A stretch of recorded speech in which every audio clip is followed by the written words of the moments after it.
Hey guys, in this video I'll show you how to add a refund on Splitwise.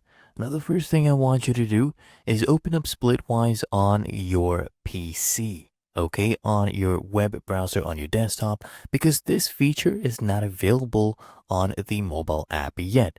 Then what you do is locate your expense you want to refund, then click here on add an expense. Just hear me out. Enter the name of the expense, let's say a flight, and then just enter the amount. Let's do $1,500 because that was the flight amount.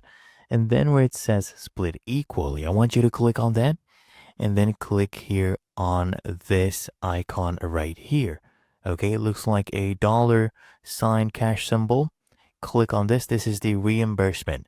So each person gets back $500. If you want, you can toggle that off for a specific person where they don't get a reimbursement. I'll toggle it on for everyone and each person gets back their $500. Click here on save and there you go. Expense has been added, but that is actually a refund. So that is how you add refunds in Splitwise.